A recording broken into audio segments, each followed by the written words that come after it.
going to win this race. I think we're all going to die.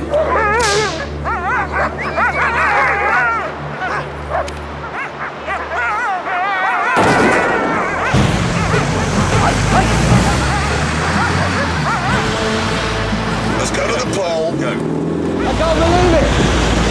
I'm going to the pole with a dog team. Oh, hang on, stop. What? Stop. Oh, and they're stuck. They're stuck. Forgotten the gloves. Give me strength. I knew he was going to be bad on this trip. I didn't know he'd be this bad. Hurry up!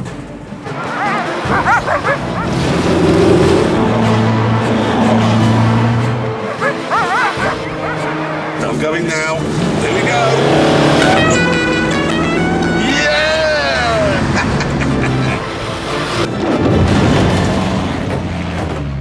Gently. No, gently. You don't have time for gently now because you forgot your gloves.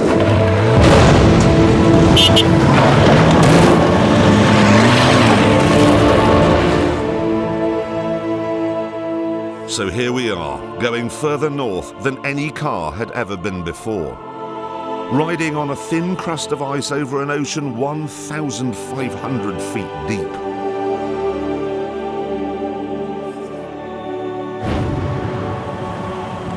Just us, a film crew, 2 Icelandic mechanics and a soldier.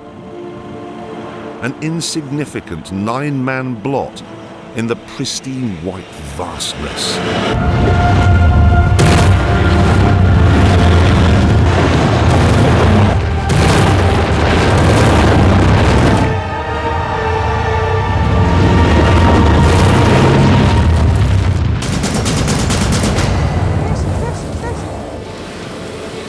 It's the first time I told Matty this is only the 3rd time I've had skis on my feet.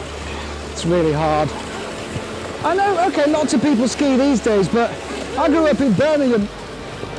The car had disappeared into the distance, but Matty told me the hare would be unstuck by ice that was too thick, or drowned by ice that was too thin, and that the tortoise would then take the lead.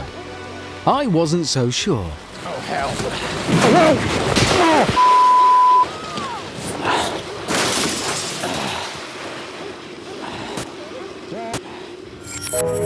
With things going so well for us, I tried to get James to buy into our expedition. I admire Hammond for doing what he's doing. I admire all Arctic explorers, but I think the time has now come for the world to say, let's see how easily we could get to the top of Everest. Let's see how easily we could get to the North Pole. I think we could forge a career as the world's worst explorers. Raven, whoa, whoa, whoa, whoa, ha, ha, ha, ha, ha. Good boy. Our target was 5 to 6 miles an hour, but on the first day, we hadn't done anything like that.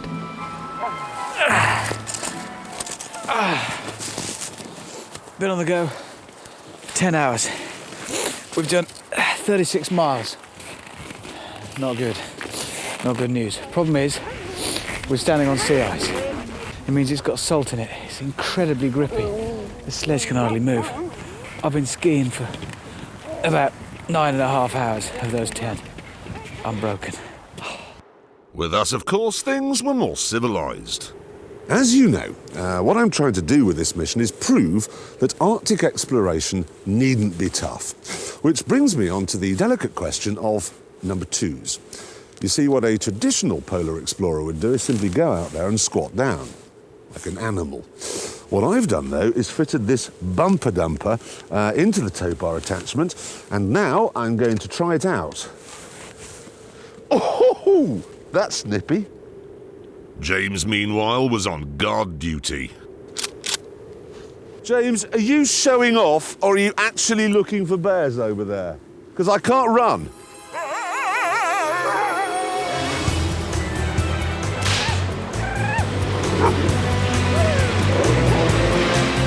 Oh, Bartlett, not on the ropes.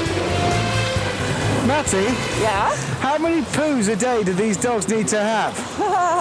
I'd say 2. It's 10. It's 10 each at least.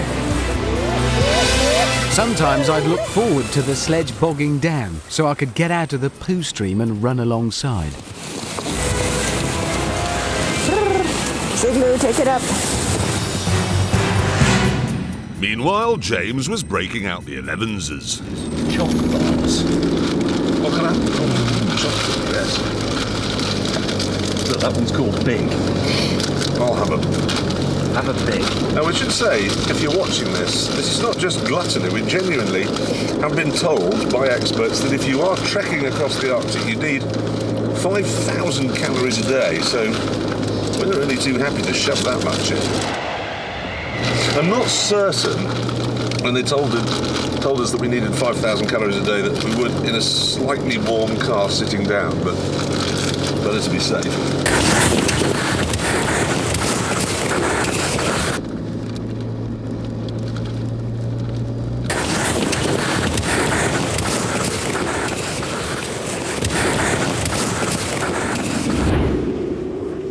After our morning snack, James found my Jesus. Why have you brought Jesus? What? Why have you brought Jesus? But Jesus, I thought, could sit in the car and guide us in our hours of need if we ever have one. He's a Jesus action figure. He is. There's a map on the back here to guide us. Galilee. I was now back on the skis and starting to get the hang of it. Today, Richard, you've got to learn how to pee on the move. Pee on the move. Yeah. I'm not on. Natty!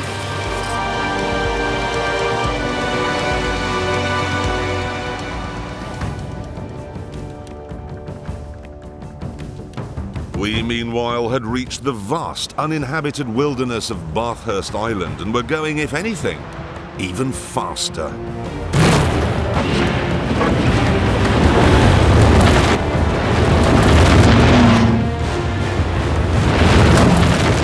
Our lead over Hammond kept getting bigger and bigger. He is the plucky Brit, and like all plucky Brits, he's going to come in second.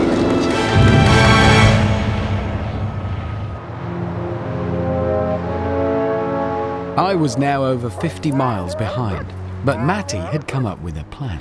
We know we haven't got the edge on speed, so we need to use tactics. This is what we're going to do. It's now about 8 o'clock at night. We've run all day. We've made brilliant progress. We're going to put these guys to bed, hence we've chained them all up. They're going to have a sleep. They're only going to do so for about 3 hours. Then we'll get up again, and then we can run at night. It's cooler for the dogs. They prefer it. They love the colder temperatures because they can run faster and harder. And so, in the early hours of the morning, when the temperature had dropped to minus 35, we roused the dogs and ran.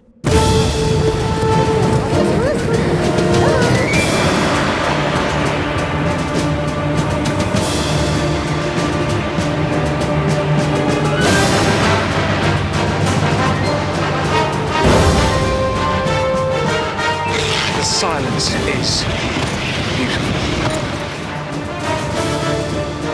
Then, suddenly,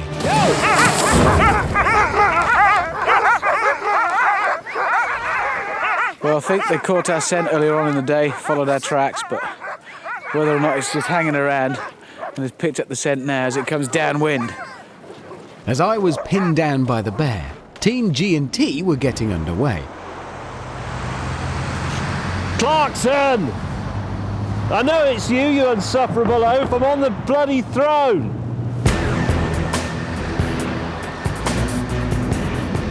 We ate up the miles and discussed how we'd celebrate when we made the pole. So, of all the things you could have brought, champagne, whatever it might be, you've brought a tin of Spam. Yes.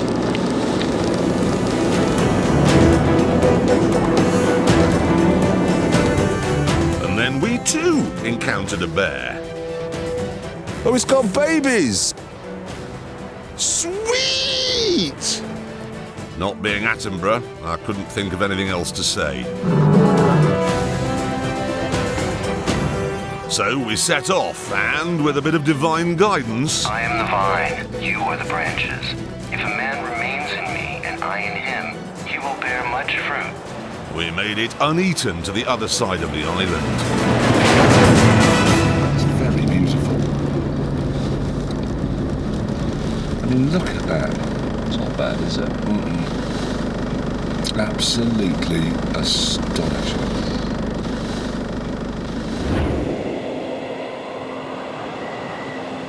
I've been running, I don't know, all day, all night, and now it's day or night and I've got to sleep. I'm confused. My body clock's broken.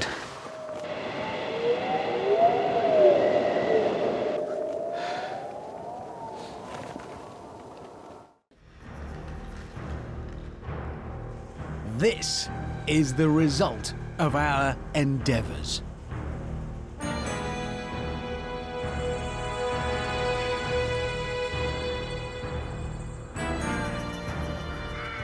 And straight away you can see we've removed the rotating, cutty, harvesty blade thing off the front and replaced it with this snow blade. It's V-shaped because that makes it more easy to cut through the snow. And this should be able to move through snow up to 3 feet deep. No problem. Power comes from a V8 diesel engine which drives these chunky front wheels. And in the snow, as any BMW driver will tell you, front wheel drive is a lot better than rear wheel drive. And the Combine, when you think about it, it's almost as though it was designed with snow clearance in mind. I know. It's uncanny, everything about it. You've got the ground clearance, knobbly tyres, front wheel drive, the weight of it, it's all there. It's one of those times on Top Gear where you look and think, actually, we've accidentally been a bit clever. this might work. Yeah. Since the Dominator has a top speed of just 12 miles an hour, it was easy to decide which one of us would be the driver. What happens if I put it on full? Don't like that. Good. Give me the beans. Faster! Hang on, it's not like a rally car. It's going the wrong See way. rear wheel steering, look. It's not very sensitive, Stig. Oh, There is, of course, one tiny drawback to the Combine as a snowplow. Because it was designed to work in August, it has no heater. No. Which is why there's a drum in there you can probably see through the window. And that's, well, it's an urn. We've put that in there full of, well, we wanted tea, but James said, I want Bovril. Because he's in 1950. we all know that when it's snowing and it's cold, you have Bovril. That's a rule of life. He likes to paint himself all over in it. It's like baby oil to him. That's what he does. Bovril. Him and his lorry driver friends all Bovriled up, and then they slip about. That's what they do. Besides attaching a plough on the front, we'd also converted the tube that normally shoots out the harvested wheat into a makeshift gritter. I should be responsible for shoveling the grit from here into this hopper there. Should be good at this because my first job was in fact shoveling grit into a water filtration plant. Go on then, shovel. Make shoveling. And while he's doing that, I shall explain my role. I can use this lever here to swing the arm to direct the flow of grit either onto the pavement or onto the road behind. Yes, look at this. Okay, James. Initiating gritting. Revs.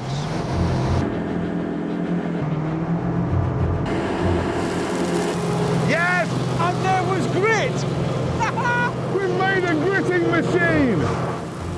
But there was one more check we wanted to do.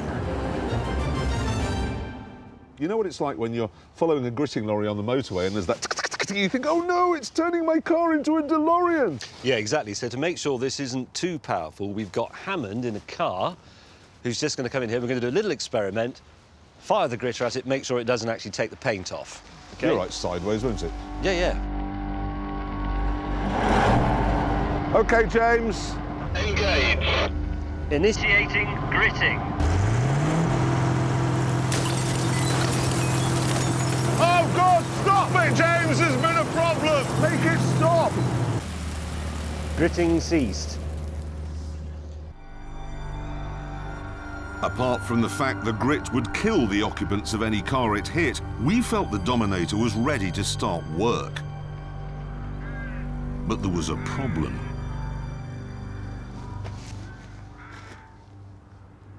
It's not going to snow, is it?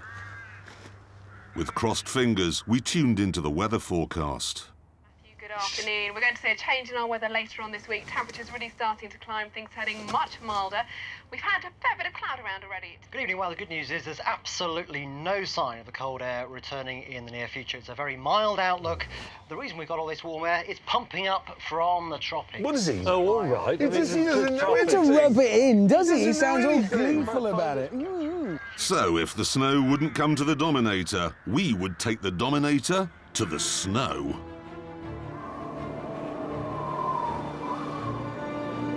Here in Norway, we decided to clear the snow from a frozen lake to make a runway, and then a Nor would land his plane on it. This is quite snowy. It must have snowed. We knew the ice would be thick enough for a light aircraft, but what about our heavy snowbine? Oh, I thought you'd been drilling for hours. That was 10 seconds and you... Don't move, just no... Seriously, has that gone through? Yes.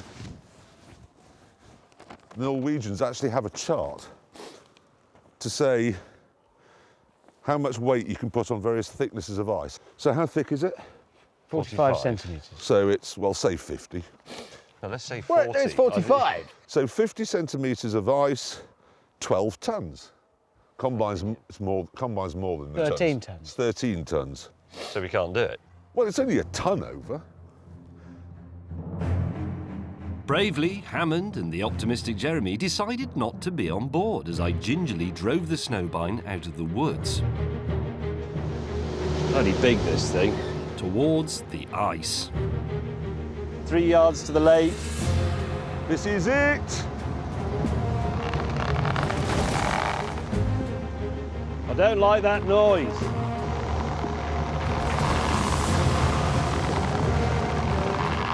Eventually, though, I made it. Did I or did I not say we'd be all right? Yeah, was that not based entirely on guesswork anyway? Yes. Yeah. But as my guesswork was correct, we set to work. We're ploughing. We're ploughing, chaps. Look at this. Yeah! Here we go! The snow binister. It works. Yeah! Come on! Come on! Yeah, yeah! This is... Oh! I think we've just gone through it. Yeah, we have. That's not an emergency. It's just time to empty your bowels. Sinking. We're sinking. Bravely, Jeremy dismounted. Right, James, back it up. And started issuing orders. That is sinking badly. Put your blade down, James, because that's just gone through again. When the combine finally moved, we could see the scale of the peril. Oh! It's 300 metres deep. I mean, it's just water. However, unlike the snowplough people at Heathrow Airport, we decided not to just give up. Do you know how many flights were cancelled in Heathrow last year because of the weather? 3,700. Do you know how many flights were cancelled at Oslo because of the weather? 2,000. 2. Heathrow, 3,700. Because we had one bit of snow. And as we were proving, all that misery was completely unnecessary. There really is no excuse. Heathrow, BAA, if you're watching this, you're pathetic. And if anybody in a meeting says, oh, well, the reason why it was shut is sack him. There is no reason why it was shut, because it isn't difficult to clear a runway. It just isn't. My rant was interrupted at this point by news from below decks. Bovril's boiling. The Bovril's boiling over. And up top, Hammond was still fretting about the ice.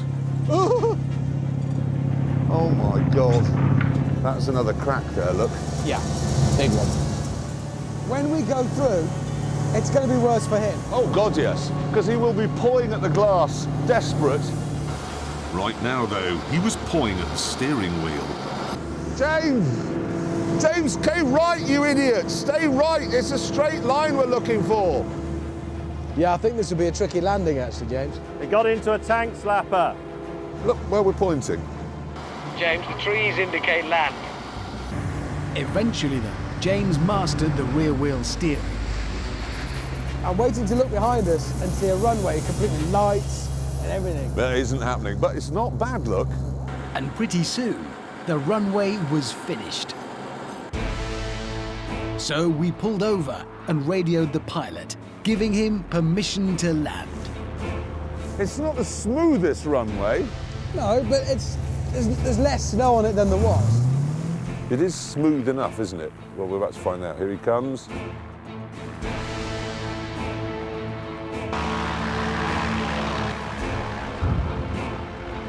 Look at that. Job done.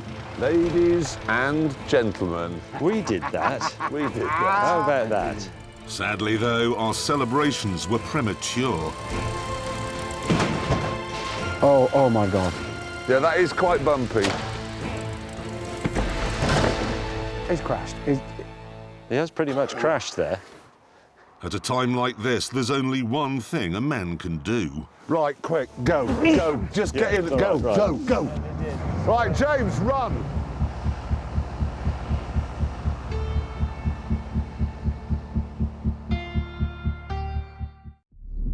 Meanwhile, further up the road, I'd had an idea. You may remember, viewers, Hammond broke my drum kit. So, as he waits down there for James to arrive...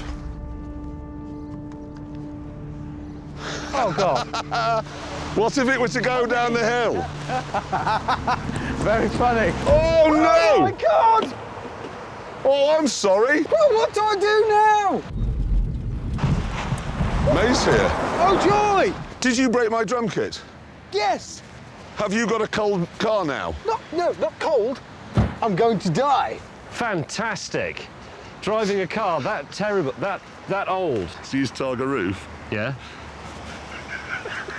It may have fallen in the raging torrent. I've no idea how. The faster I make him drive, the colder he'll be. That's quite cold now. Really very cold, in fact. That does mean war, I'd say. As night fell, we reached Val Thorens, still wondering what our final challenge might be. Rear-wheel drive on an Alp. The answer lay just round the next bend.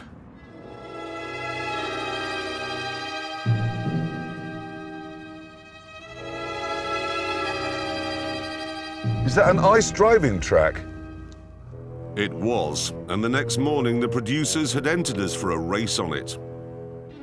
However, between us and it, there was a small hill. Watch this.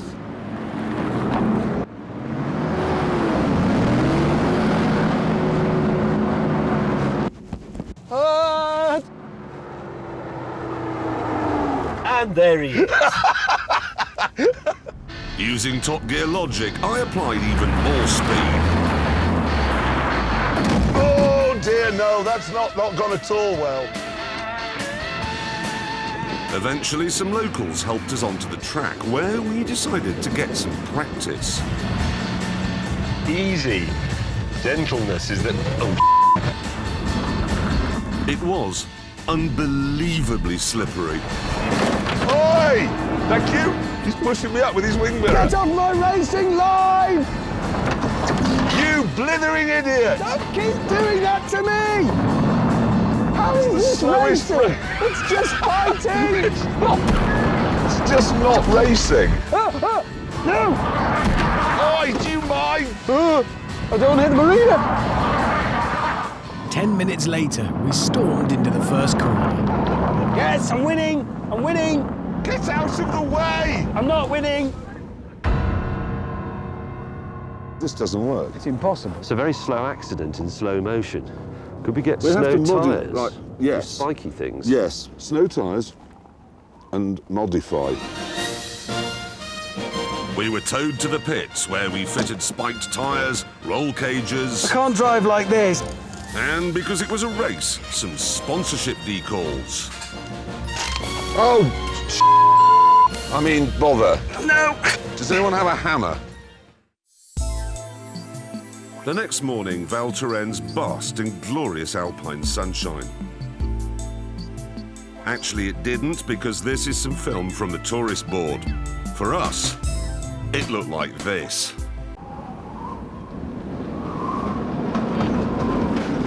No matter, at least our cars on their new spiked tyres were ready for battle. Check it out. May I look inside your car, James? Please do. It'll still be awful. Look at that. Can I say briefly from the outside, it does actually look quite good. It looks quite serious. And then Hammond, Yes. I can see one massive problem with your car. What? Oh, dearie Yes. me! Look at that. Oh. Yes, I'm sitting in a snowdrift. How did you get your roll cage in the end? Well, look. I've got door bars. Oh, well, that's a very thorough setup. a very thorough job. Now, I'm looking forward to this because I think a Porsche will look good. Drifting. You couldn't do this with front-wheel drive. We were feeling confident, and when we saw the cars our French rivals had, that confidence grew. These are all just little hatchbacks. It's a Kia. And a BMW 1 Series. But I've got a V6 and a This is the crib twin-turbo. sheet, right, on these cars, yes? They have a top speed of 80. Even your Marina can go faster than that, 80. And it says here, cars rarely exceed 50 to 60 miles an hour during a race. Wow, I look at haven't got that. one of those.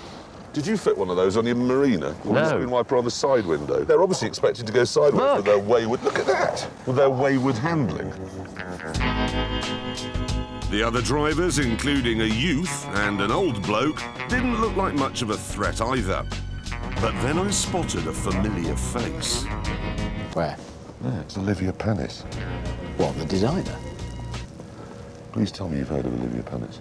Panis is a type of Italian bread, isn't it? Formula One racing driver. Formula One. Won the Monaco Grand Prix. Oh, I knew that. Really? Won it.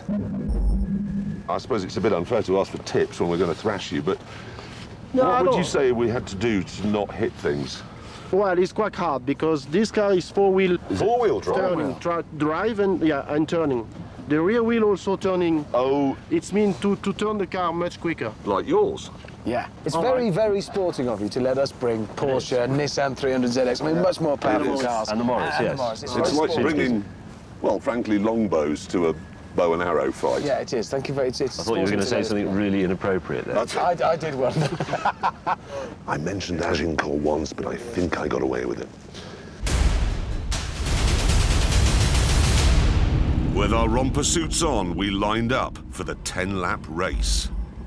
I cannot believe I'm in a race with Olivier Panis, France's second best racing driver. Quite often racers find it difficult when they get too hot. This won't happen today. Here's my plan. I'm going to take the one in front on the left-hand side, cut across to the right, then I'll be alongside Panis for the first tight right-hander. He's bound to swing left. They all do that in Formula One. I'm going right. I'll surprise him.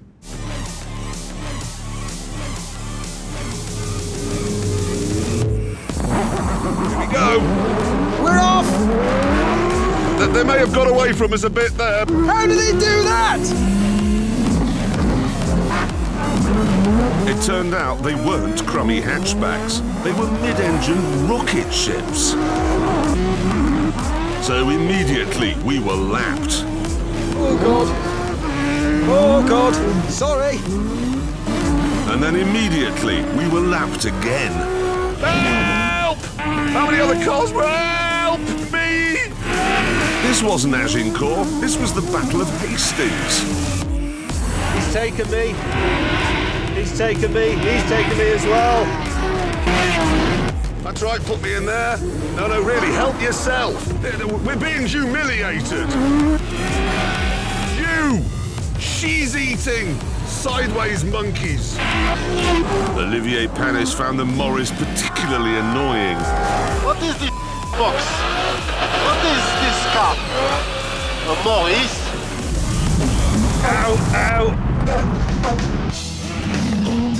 Soon it became clear there were two races going on. One for people who brought the right tools, and one for those who were tools. I can't see a bloody thing! Ah! I pulled my own glove off! Trying a Scandinavian flick? No! No! Oh, what the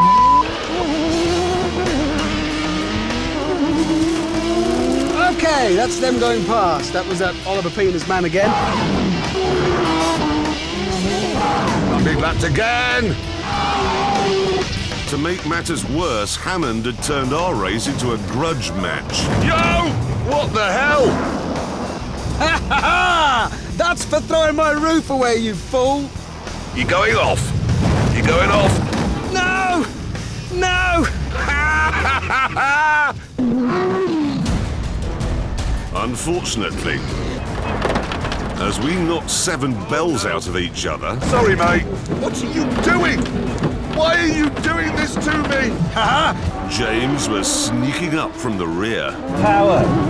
Power. What there is of it. He's got me back. Whoa! May's got us! That's a pass for the Marina. You stupid idiot, Hammond! At this point, the French race finished. And with them out of the way, I set off after May. Right, come on, must be able to catch a Marina. Nice and smooth and straight. Where's the corner? There he is. May is in my sight. I now had less than a lap to get past. Don't hit him! Morris extremists will come if I hit him. I hope you're watching this, wife of the President of France. I don't believe it! May's going to win! It's the flag! Surely not. Not the Marina.